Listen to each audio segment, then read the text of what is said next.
মেয়াদ উত্তীর্ণ গাঁজাকে যখন পাবলিক টিকটক বানাতে আসে, দেখেন আগে ভিডিওটা একটু।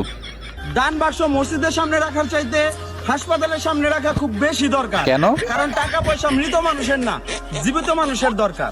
ও আচ্ছা, তাই। আমি চিন্তা করলাম এই শালা যে ভিডিওটা বানাইছে সে মসজিদের মধ্যে মৃত মানুষ কই পাইল। আচ্ছা যাক, ওইটা বললাম না। আমি একটা কথা বলি, মসজিদের মধ্যে দান বাক্স কী জন্য সেটা আমি বলতে চাই না। মসজিদের দান বাক্স টাকা দিয়ে কি করা হয় সবাই জানে। তো একটা কথা বলি, হাসপাতালের মধ্যে দান বাক্স কেন বা কার নামে দিবে দান বাক্সটা? যে হাসপাতালের মধ্যে অধিকাংশ মানুষ চোর ডাকাত বাটফার।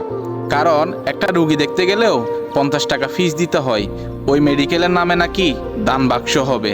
বিষয়টা হাস্যকর হয়ে গেল। এমনকি 500 টাকার ফিস ডাক্তারকে যদি 50 টাকা কম দেওয়া হয়, ওই ডাক্তার ওই ফিস আর নিবে না, 1 টাকাও কমতে হবে না। আবার ওইখানের মধ্যে দান বাক্স হবে। বিষয়টা এরকম হয়ে গেল না, শিয়ালের মুখে মুরগি বর্গা দেওয়া হয়ে গেল আর কি। এরকম না বিষয়টা?